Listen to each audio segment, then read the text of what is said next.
Aloha, it was great seeing you. Quick recap, read the book 1 through 5 just to get a fix on how the book wants you to see it.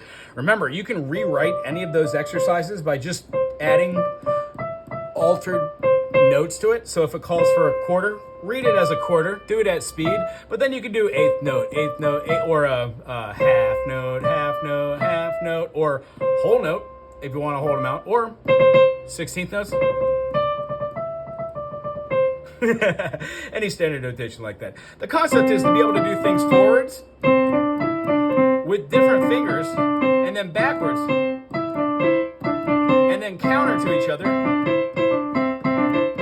no matter where you're at, and be able to do those same counter rhythms any key you're in. So the idea is, what we do is we start small. Today's small exercise to overcome is 1 3 5 3 1 1 1, which essentially, when slowed down, is a quarter, quarter, quarter, quarter, quarter, quarter, half.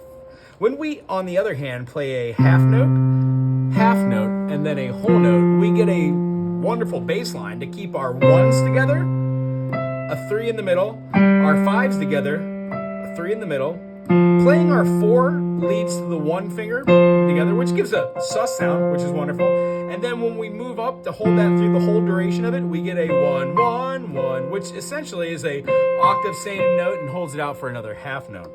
1 2 3 4 1 2 3 4. When we do that and we speed it up, we can use different movements in our bass line. Boom, boom, boom, doom, doom, boom, doom. Doom, boom, doom, doom, doom, doom. Boom, doom, boom, doom, boom, doom, boom. You can make it as complicated. Boom, boom, boom, boom, doom, doom, doom. Boom, boom, boom, doom, doom, doom, doom. Doom, doom, boom, doom, boom, doom, doom, boom, boom. Doom, doom, doom. But first, you have to get the 1 3 5 3 1 1 1 working together slowly to mess with this, to have like a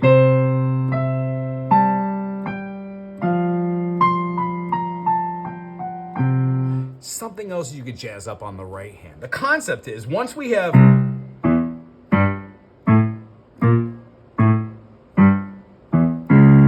this kind of feeling, then we can do like this all jazziness all day.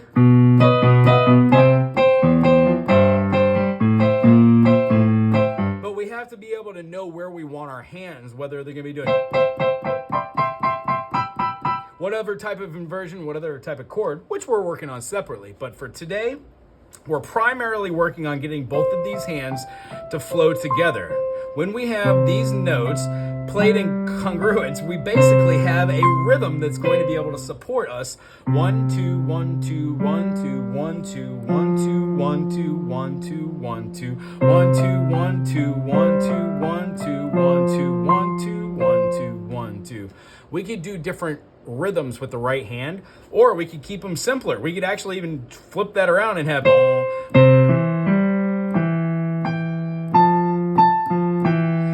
that's where all of our movements forwards and backwards are derived from. So knowing that in the key of C, we really don't have any black keys, maybe in the book exercises, add on harmonies for a little bit further understanding on how those work, or call them 6 chords. And when you go through the whole thing, throw in all of your 6 chords, see how that works.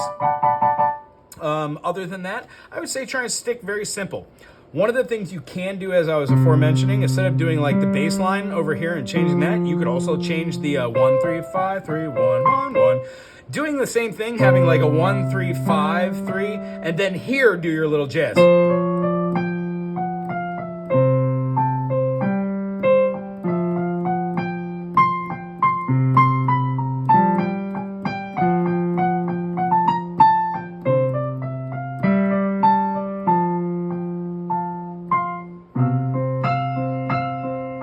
Fun with it this week too. If you have any questions, put it in the comment section or throw me an email.